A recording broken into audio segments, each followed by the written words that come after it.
Hello दोस्तों, एक बार फिर से आप सभी का स्वागत है। आज के इस वीडियो के अंदर हम आपको कुछ फिजियोथेरेपी एक्सरसाइजेस बताएंगे जो आप अपनी हिप रिप्लेसमेंट की सर्जरी के बाद में कर सकते हैं। ध्यान रखें, ये सभी एक्सरसाइजेस पेशेंट के एग्जामिनेशन, मसल स्ट्रेंथ को चेक करने के बाद कराई गई है।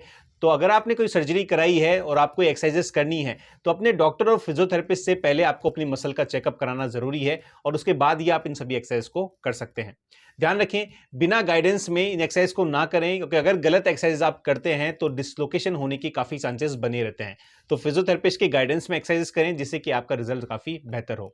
ये एक्सरसाइज हम जिस पेशेंट पे आपको दिखा रहे हैं, इस पेशेंट की 2 बार सर्जरी हो चुकी है रिप्लेसमेंट की, और सर्जरी के बाद में इसकी मसल्स काफी ज्यादा वीक थी और रेगुलर एक्सरसाइज करके पेशेंट काफी अब ठीक हो चुका है। तो चलिए फिर शुरू करते हैं आज की एक्सरसाइज।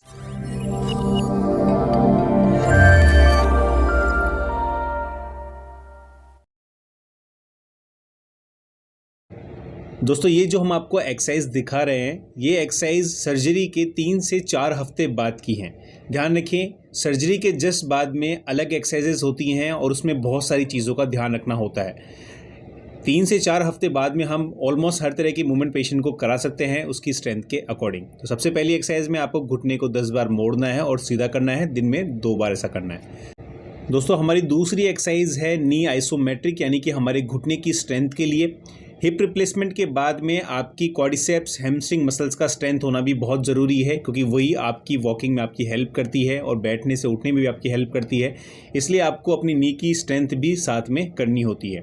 इससे आपकी ग्लूट्स, आपकी हैमस्ट्रिंग और क्वाड्रिसेप्स मसल स्ट्रेंथ होती है। इस एक्सरसाइज को करने के लिए आपको घुटने के नीचे तकिए को रखना है और घुटने को नीचे की तरफ तकिए पे दबाना है। दबाने के बाद 5 से 10 सेकंड रोकना है और 10 बार रिपीट करना है, दिन में 2 बार।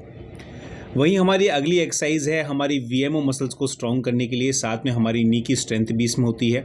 जैसा कि आप देख सकते हैं कि पेशेंट सेल्फ इसे उठा नहीं पा रहा है, क्योंकि ग्लूट्स मसल्स और की क्वाड्रिसेप्स मसल्स काफ़ी वीक है। इसलिए हम इसे एक्टिव असिस्टेड एक्सरसाइजेस करा रहे हैं। यहाँ पर पेशेंट अपनी पूरी ताकत लगा रहा है, साथ में थेरेपिस्ट हल्का सा सपोर्ट दे रहा है पैर में, जिससे कि उसे किसी तरह की इंजरी ना हो। ऐसा उसे करना है, 10 बार रिपीट करना है। तकिए को मोड़कर आपको घुटने के नीचे रखना है और इस एक्सरसाइज से आपकी काफ़ी अच्छी स्ट्रेंथ बनती है। वहीं हमारी अगली एक्सरसाइज है हील प्रेस। जैसा कि आप देख सकते हैं कि जब पेशेंट हील प्रेस करता है तो हमारी हैमस्ट्रिंग मसल्स और हमारी ग्लूट मसल्स भी एक्टिवेट होती है। ये हमारी लेग को स्ट्रेंथ करने के लिए काफ़ी हेल्पफुल मसल्स होती है। हिप रिप्लेसमेंट सर्जरी के अंदर सिर्फ हिप की मसल्स को स्ट्रेंथ करना नहीं होता, पूरे लेग की मसल्स का मजबूत होना बहुत ज़रूरी है, क्योंकि पेशेंट को चलना होता है, बैठना होता है और हिप के सारे मूवमेंट सारी मसल्स के कॉम्बिनेशन वर्क से ही होते हैं।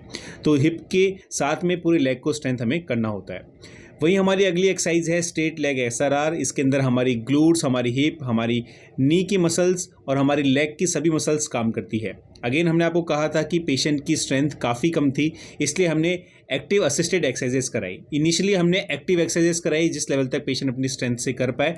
जब वो एक्टिव एक्सरसाइज इजीली कर पा रहा था, उसके बाद में हमने एक्टिव असिस्टेड यानी कि हल्के सपोर्ट के साथ एक्सरसाइज कराई। और अब रिसेंटली हम पेशेंट को सेल्फ एक्सरसाइजेस करा रहे हैं, यानी कि वो पैसिवली या फिर एक्टिवली सेल्फ सारी एक्सरसाइजेस कर पा रहा है।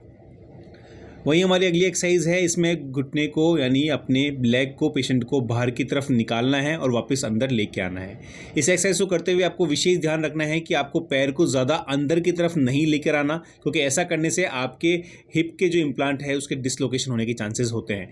तो आपको स्ट्रेट पोजिशन में सिर्फ बाहर लेकर जाना है और वापस नॉर्मल पोजिशन पर आना है।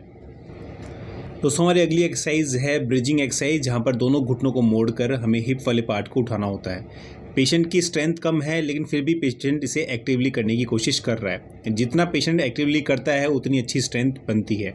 ध्यान रखें, ये सभी एक्सरसाइजेज 3 से 4 हफ्ते बाद सर्जरी के पेशेंट को कराई जा रही है, इनिशियली एक्सरसाइज नहीं कराई जाती। इसमें आपको दोनों घुटनों को मोड़ना है और आपको हिप वाले पार्ट को उठाने की कोशिश करनी है।